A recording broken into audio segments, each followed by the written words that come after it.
घोररूपे महारावे सर्वशत्रु भयङ्करी, भक्तिभ्यो वरदे देवी त्राहि मां शरणागतम्, त्राहि मां शरणागतम्।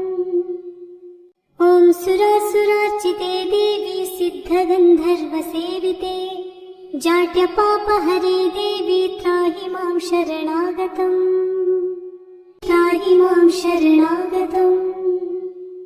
जटाचूटसमायुक्ते लोलाजिह्वान्तकारिणी, द्रुतबुद्धिकरे देवी त्राहि मां शरणागतम्, त्राहि मां शरणागतम्। सौम्यक्रोधधरे रूपे चण्डरूपे नमोऽस्तुते, सृष्टिरूपे नमस्तुभ्यं त्राहि मां शरणागतम्, त्राहि मां शरणागतम्।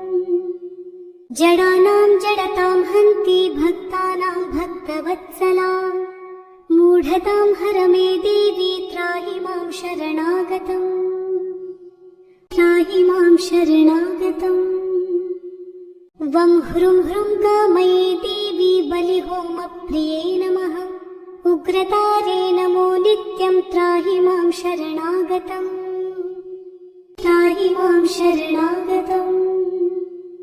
बुद्धिं देहि यशो देहि कवित्वं देहि देहि मे, मूढत्वं च हरेद्देवी त्राहि मां शरणागतम्, त्राहि मां शरणागतम्। इन्द्रादिविलसद्वन्द्वं वन्दिते करुणामयी, तारे ताराधिनाथस्य त्राहि मां शरणागतम्, त्राहि मां शरणागतम्। अष्टभ्यां च चतुर्दशां नवम्यां यः पठेन्नरः, षण्मासः सिद्धिमाप्नोति नात्र कार्या विचारणा।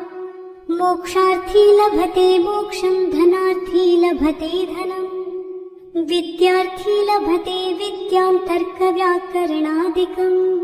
इदं स्तोत्रं पठेद्यस्तु सततं श्रद्धयान्वितः, तस्य शत्रुक्षयं याति महाप्रज्ञा प्रजायते। पीडायां वापि संग्रामे जाड्ये दाने तथा भये, य इदं पठति स्तोत्रं शुभं तस्य न संशयः। इति प्रणम्य स्तुत्वा च योनिमुद्रां प्रदर्शयेत्। इति नीलसरस्वती स्तोत्रं सम्पूर्णम्।